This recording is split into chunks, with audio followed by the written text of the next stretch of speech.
Welcome into A to Z Sports Prime Time on this Monday, September the 9th. How is everybody feeling? We're happy to have you in for another episode of the Prime Time program. Thanks for stopping by, spending a little time here with us tonight before Monday Night Football kicks off between the Titans' next opponent in the New York Jets and the San Francisco 49ers. We're going to take you up to kickoff here tonight and talk a little bit about what Brian Callahan had to say in review of this Titans game. We'll go through that. We'll talk about surprise results from week one, including the Titans, because that was a pretty shocking result for anybody, no matter how you thought that game was going to play out. I bet you didn't have it playing out exactly the way that it did. And then we'll get to Bert for in case you missed it and see what great news he has brought us this week. You're going to hear from Brian Callahan. He gave a press conference earlier today, and sometimes it is interesting. This is a first kind of test for Brian Callahan. He never lost a game as a head coach, right? They were undefeated in the preseason. He's never had to face any kind of legitimate criticism from us to date, and so you're presented with your first real adversity as a head coach, and how you respond is going to be pretty telling. And I thought that Brian Callahan responded well enough today. But of course, the mistakes have to be corrected, and that's something that he knows he's going to have to fine tune. So we'll get into all of those things. Before we get started, need you guys to share the broadcast around on Facebook, YouTube, Twitter, and on Twitch, wherever you are spending your time with us, like Gary on Facebook Live, who says, I love the show, Buck, but I can't handle the emotions still from yesterday. It was a very emotional day yesterday, understandably so, when you wait that long to see your football team play, and then your football team poops itself that way, then understandably it's tough to handle those emotions in real time. But we will work our way through this together, and if this can be some form of therapy for you, then we'll see if we can't make you feel a little better about everything. So share the show around Facebook, YouTube, Twitter, and Twitch. Retweet it on Twitter, bottom right-hand corner of your screen. If you're on Facebook Live, you can share now to public. That's in the bottom left. YouTube and on Twitch. Please subscribe to the channel. Throw a like on the video if you're so inclined, and we would appreciate you guys getting involved that way. Let's go ahead and get it started so we can get you ready for kickoff between the Jets and the Niners. Welcome into A to Z Sports Prime Time from the Zen Sports Studios. I'm your host, Buck Rising. I'm proud, as always, to be presented to you by Two Rivers Ford, the South's most trusted Ford dealer. Two Rivers Ford in Mount Juliet, or online at tworiversford.com for more information. Of course, you know that Zen Sports is your place to bet. It's not too late to get your Monday Night Football bets in using the promo code ATOZTN in the Zen Sports app. If you are in need of a new workout program, True Math Fitness is the place for you. No workout ever recycled or repeated. Go to truemathfitness.com for more information. All right. Brian Callahan gave a press conference today. It was pretty honest in his assessment of everything. And that's the kind of thing that we were waiting to figure out, right? A lot of you guys comment on how wonderful it is that Mike Vrabel is gone and that Brian Callahan is here, and that Brian Callahan answers your questions with a degree of detail that Mike wasn't, just flatly wasn't. Understandably so. That level of transparency is fine. It's good, I think, in a lot of different areas, but now they've lost a game. So let's see how Brian Callahan answers these questions about a variety of different things that went wrong for his football team, and in particular, his side of the football. So with everything that they had and everything that they were kind of up against, Bert, for what it's worth, I'm not seeing that Brian Callahan press conference clip at your convenience. On the way. Okay, so we will get to Brian Callahan here in just a moment. But with everything that went wrong on Sunday against the Chicago Bears, it's pretty easy to boil it down to three things that they're going to need to correct ahead of this game against the New York Jets, which, of course, they'll be getting the Jets on a short week, who play on Monday Night Football tonight. So what are those three things, you might be asking? Perhaps this is a rhetorical question, but we'll work our way through it anyway. First and foremost, quarterback play, quarterback decision-making. That is a situation that needs to be corrected post-haste. 2, offensive line in pass protection. They were poor. They were below average. Will Levis was the second most pressured quarterback in football. yesterday. The offensive line has to be better as a pass blocking group. And then thirdly, special teams. And not that it was not an unimportant part of the game yesterday. They were giving up a really, really favorable starting field position for the Bears on special teams. I didn't think Jaquan Jackson was necessarily any kind of dynamic. As a returner, of course, they gave up the blocked punt touchdown with Colt Anderson's group that you saw them coming after several times. And honestly, I'm surprised it didn't happen more than once with the way that the Bears were pressuring the punt unit. So with all of this being said, what is the most correctable situation that the Titans have in front of them? Coming out of the Bears game, we'll talk about it together. It's your Two Rivers Ford take. Jackie Hulbert says the Titans shit the bed. Can we talk about Tennessee now? No, this is a Titans show. For better or worse, it's a Titans show. I'm a Titans reporter. We're talking Titans here tonight. If you want balls, we'll do it at some point on the radio show tomorrow with Mike Felder. By the way, speaking of the radio show, Ben Jones is going to be in studio with us. We will talk with Ben about the offensive line issues, and also Mike Felder of Bleacher Report, who will be our college football analyst coming out of week 2, because, of course, the Vols did win big, but we're not going to talk about it here because we don't talk about the Vols on prime time. But anyway, Sean Lutterlow, forgive me if I've mispronounced that, Sean, says the loss didn't piss me off as much as the fact that they didn't adjust the offensive line and offense after the first interception. Well, I'm not entirely sure what you mean by that, because the interception was just a fluke freak play, and the offensive line already had to be adjusted because Dylan Radins got hurt, dealing with a bone bruise in his ribs. They had to sub in Andrew Rupsich, and those are the options that you have at your disposal. The offensive line, I'm not sure what adjustments they can make other than playing better, and that was the issue for J.C. Latham. He got a bunch of times in that game as a rookie offensive lineman, and that is what I told you was going to happen week in and week out for the last 6 months, that you have to have reasonable expectations for a rookie offensive lineman no matter how he was drafted. So with everything else that is going on, what's the most correctable situation, Brian? Brian Hammonds on YouTube or on Facebook Live says, Will Levis is the problem. Okay, but is he the most correctable issue that you have? That's what I'm asking you. In the comment section, it's your Two Rivers Ford take. What's the most correctable issue that the Titans have? We'll talk about it together right after I remind you that your Two Rivers Ford take is made possible by the South's most trusted Ford dealer. That's Two Rivers Ford in Mount Juliet, or online at tworiversford.com. They are the best. They have been the best for over 4 decades here in Middle Tennessee. When you're talking about your favorite teams right now, there is no better team than the Two Rivers Ford non-commissioned sales team. Two Rivers Ford in Mount Juliet. Get your quality American-made Ford vehicles and award-winning customer service online at tworiversford.com. All right, so looking over at all the different things that the Titans had to correct, we boiled it down to 3 things specifically: quarterback decision-making, offensive line and pass protection, special teams. What are the things that are most correctable? Callahan says special teams. Bavin says the most correctable is blocking on the punt group. Mike Peck says just generally, it better be the coaching adjustments. And depending on what you mean by coaching adjustments, we can flush that out here in just a second. Brandon Bottom says Levis is technically a rookie and he's yet to play a full season. He played 9 games? He needs a little time. My brother in Christ, he's 25, going to be 26 years old. This is a rookie? No, he's in most cases, Ernest Jones is younger than Will Levis, and Ernest Jones has been in the league for 4 years. All right, think about that. 9 games, now 10, is more than enough. It's more than enough. Do not give me Levis is technically a rookie. He's yet to play a full season. There's plenty of NFL quarterbacks who are not rookies who don't play full seasons. Please, of all the things that you're going to do today, come in here with a weak-ass defense of Will Levis and his disaster decision-making by saying he's still technically a rookie. No, that's nonsense. The rookie opposite him did not make any disaster plays yesterday that lost them the game. Now, he didn't make any plays that won them the game either, but the point is he didn't lose them the game.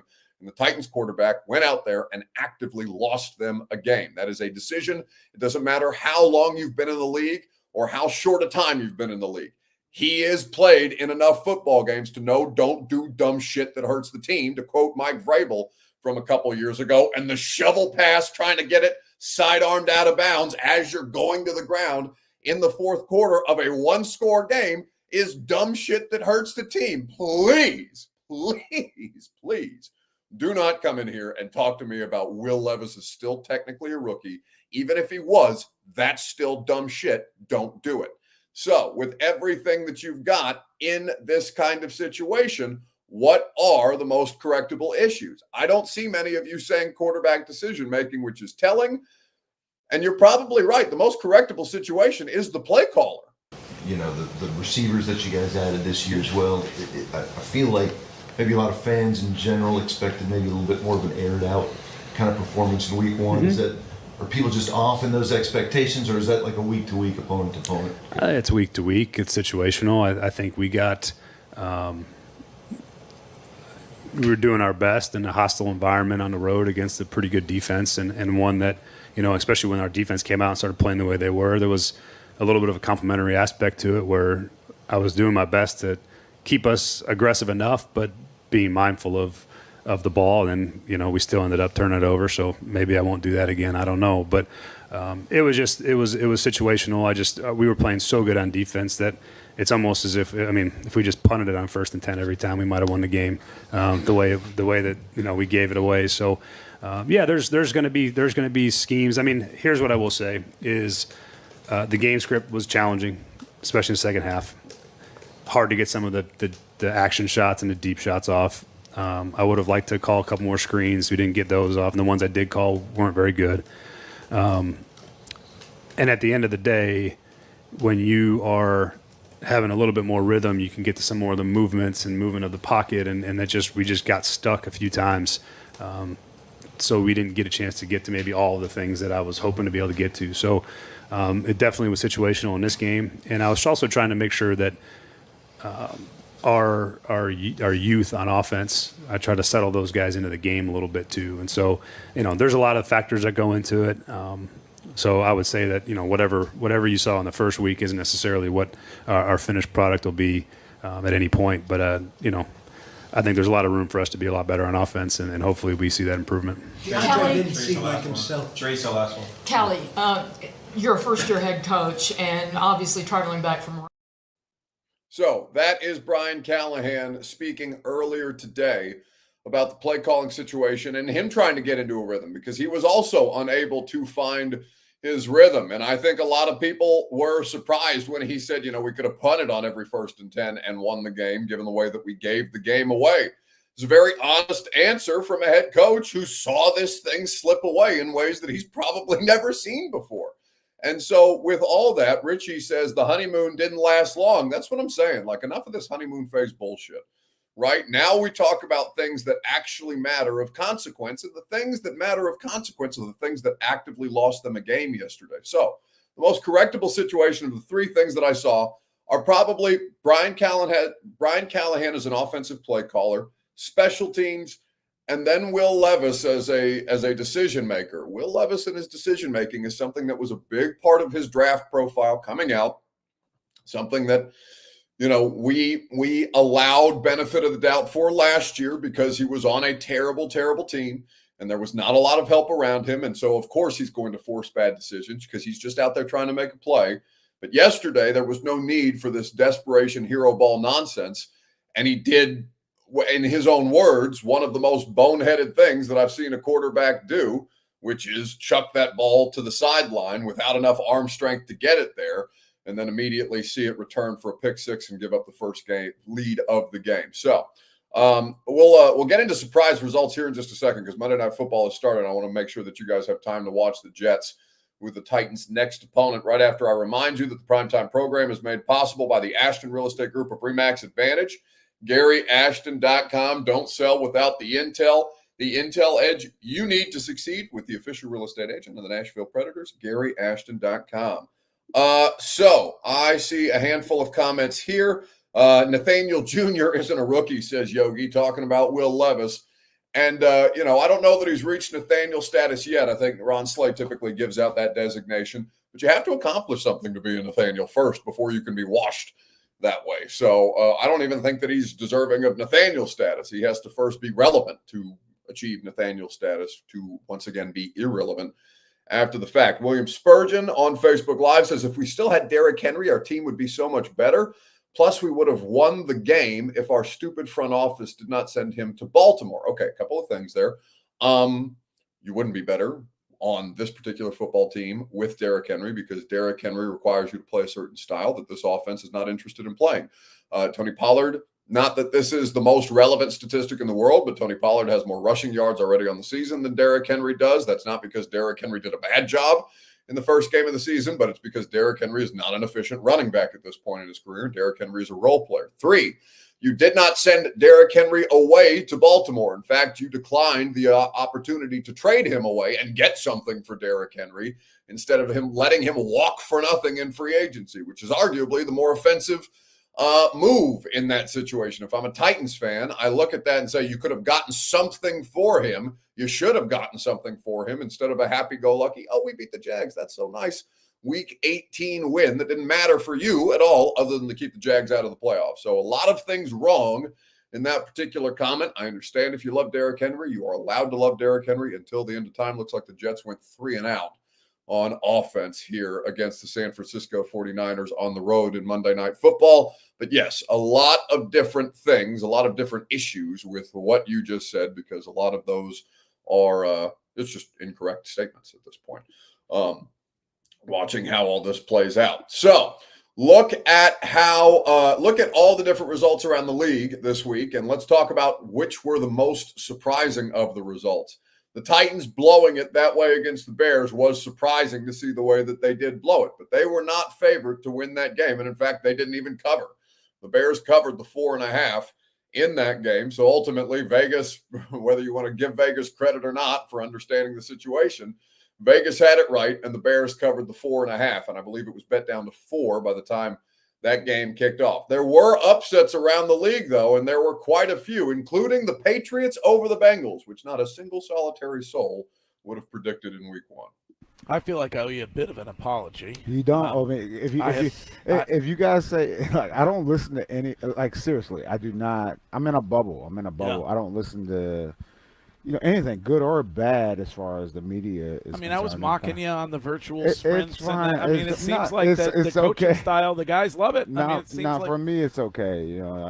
I'm going to do it my way. And I feel like at some point in time, like, I have to trust that I have the right staff around the players, and those guys are going to go out and perform, and they did. So I'm excited for them. Once again, I'm good. Like, this is what I tell people all the time. I try to be very truthful because I was a top 10 pick in 2008, so I'm okay. Are you planning on saying something before every game to Jacoby Brissett that makes him cry? I always I feel like someone who has the ball in his hands every play.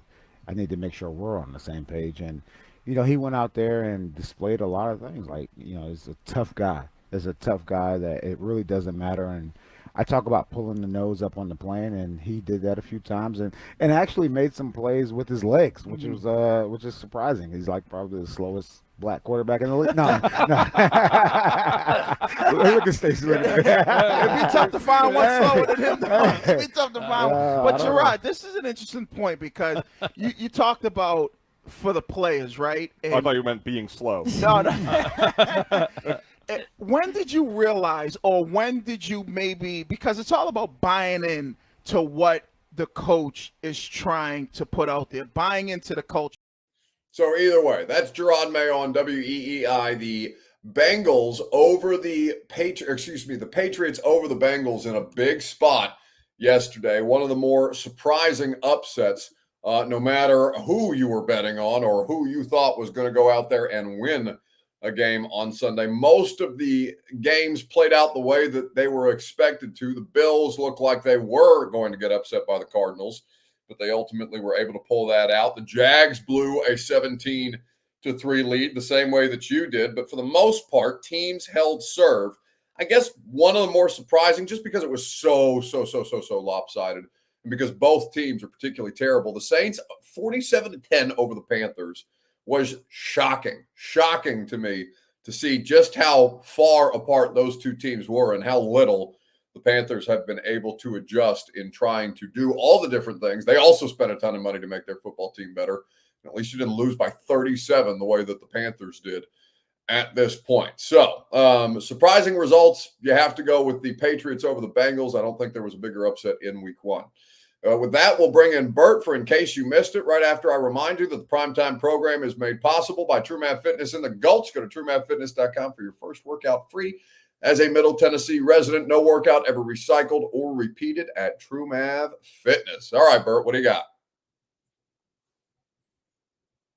Are you stalling? No, I wasn't stalling. I couldn't find the right. I had to make sure this was lit. What are you doing? Oh, just me? Yes, you. Just mourning. Morning. Yeah, mourning the 17-0 Titans and Ravens seasons that could have been. Oh, I think most people would have assumed that I need to call the fire department for your smoky apartment again. No. You're trying to sage away perhaps smells? Just thinking about what could have been. You know, sometimes if I really close my eyes and listen closely, I can still hear those perfect seasons.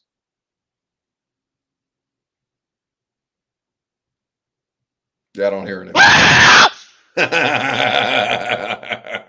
What are you doing? You're a troll. You're an absolute troll. Shame on you. I am an absolute troll, but I'm here to maybe put Titans fans at ease a little bit. While Will Levis did not have a great showing, a lot of quarterbacks had terrible showings in week one, and ones that had a lot more on their shoulders than he did. There was Trevor Lawrence, who also let the Miami Dolphins come back from down 17-0. Josh Allen didn't start the game exactly great against the Cardinals. And then there was Deshaun Watson, who opened up his favorites over the Dallas Cowboys. That was surprising. So stupid. But what it wasn't surprising was that Dallas Cowboys defense. I think Deshaun Watson had the worst weekend of any NFL quarterback. If you do it per dollar, definitely the worst quarterback. Here's some of his worst throws. Oh, my God. Just wildly overthrowing people. I'm going to steal something from PFT today. He posed the question, has Deshaun Watson gotten so bad as a football player? Is he now a better person than a football player? Oh. What a spin. Oh. What a spin-a-rooney, man. He's totally shifted the public opinion. Oh. I would be inclined to say that Deshaun Watson is a better person than a football player. I don't know, because there was just another lawsuit that came out today. So I'm gonna withhold a statement on that. That is hilarious, though. Here's the thing, Bert, and you tell me if I'm wrong for this. God, these throws are hideous. Look at, I mean, that's decent pressure from Micah Parsons there, but like, he's got a pretty good pocket for the most part. All right, Micah Parsons, they're bothering him. There's a couple of these that are unforced errors by Deshaun Watson, but clearly the Dallas defense is getting after him. But the fumbles, oh my God, unbelievable. Here's the thing. I don't know Deshaun Watson. I've never talked to Deshaun Watson. I've never covered a Houston Texans or a Cleveland Browns team. I've covered their games because obviously the Titans have played them. I don't root against players in the NFL, but I root against him. I genuinely, I don't know how else to, and I think that's wildly unprofessional of me. I don't even know if I should admit it in front of a camera and a microphone, but like, for everything that's happened with that dude and everything that, played itself out throughout the legal system, for the Cleveland Browns and him to look the way that they do after giving him all that money, knowing everything that's in his past, I can't help but feel that there is some kind of karmic justice in that, because Deshaun Watson, he's not a better person than he is a football player, because the things that he is accused of doing are horrendous. But he is also a shitty football player, and that's not coming back. That's like, it's not coming back. It's been 3 years of this. 3 years of him floundering around. It's unbelievable at this point. I don't know. There is a silver lining, though. There is a silver lining. What's the silver? You get the Jameis Winston, Mike Vrabel buddy cop movie that we all needed, we all wanted, because they came out and said if he stinks and it would benefit the team to start another quarterback, we're willing to do that.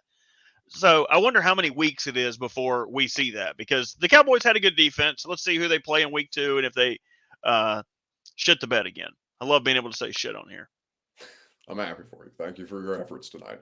All right, so we've got a couple of offenses stalling out here between the Jets and the Niners. Get off my screen. Between the Jets and the Niners, they're going for a 46-yard field goal attempt for San Francisco, and they make it to take the 3-0 lead with 10:58 to play in the first quarter. That's going to do it for us tonight. We're going to let you get to Monday Night Football radio show tomorrow. We're going to have Mike Felder talking college football. Ben Jones is going to be in studio, and we'll break down what happened to the Titans and Will Levis in this particular situation as a veteran center playing with a younger quarterback, and all the different mistakes that Ben is able to identify based on watching Will Levis play. So we'll look forward to that tomorrow from 10 to 1 on 104.5 The Zone. Have a great rest of your evening, and I will see you then. Go home! Go home! Go home! You're embarrassing Nashville! Go home!